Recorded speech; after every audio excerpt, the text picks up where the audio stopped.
Annette Hubble wrote a one-woman show. She portrays historical figures, white like herself and black. It never occurred to me that that might even be an issue. She says Rancho Santa Fe Library asked her to perform her show for Women's History Month. She gave them a list of characters to pick from. They chose Harriet Beecher Stowe, a white abolitionist, Mary McLeod Bethune, black civil rights leader, and Harriet Tubman, who escaped slavery and rescued others. A couple weeks before the show, they asked Hubble to swap out Bethune and Tubman for white characters. And I said, why? And they said, she said, because it's not appropriate for you to be doing this. You're a white woman. And I said, oh, no. You don't understand. I'm honoring these women. And she said, that doesn't matter.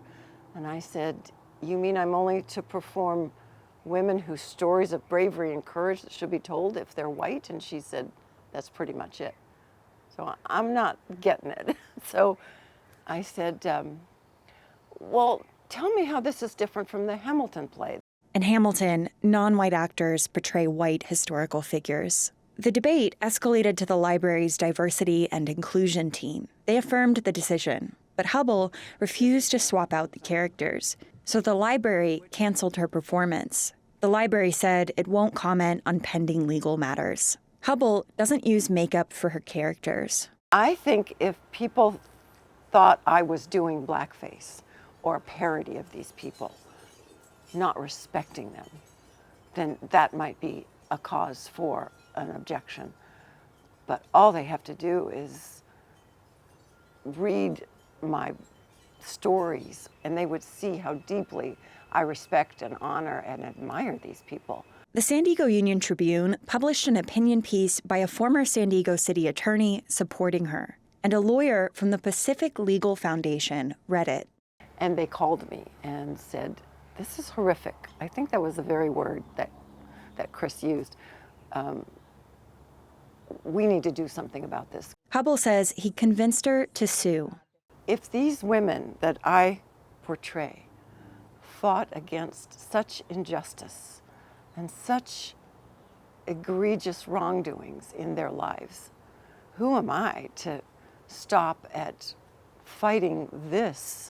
Pacific Legal Foundation says it fights for individual liberties. It's filed suits against implicit bias training, race quotas for licensing boards, and programs meant to close racial opportunity gaps. I asked Hubble's lawyer, Chris Barnewald. The government simply doesn't have the right to exclude anyone by race. Is there a hope with any of these cases that it might set legal precedent? For sure. We do this because we're interested in the impact.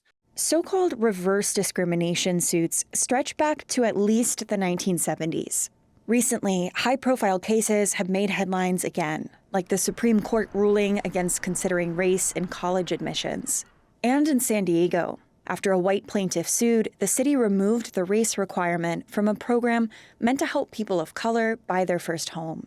Dan Eaton is a legal analyst. He says these lawsuits rely on laws enacted after slavery and the civil rights movement. The impetus of these laws was to address the legal discrimination against particularly formerly enslaved individuals who were African Americans. But the reasons a law was written don't really matter in a court of law, only what the words say.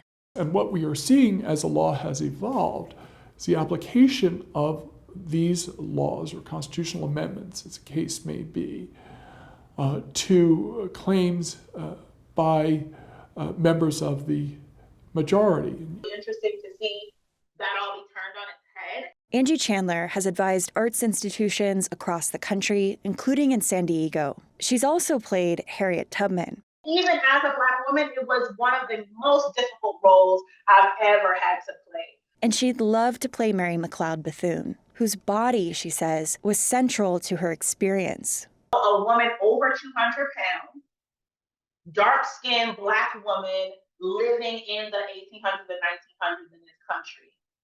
There is not a way that I can even invite you into what it's like to walk around this country in a similar body in 2025. She says Hubble's performance is not the same as the colorblind casting in Hamilton. It's not a two-way street because colorblindness is a response.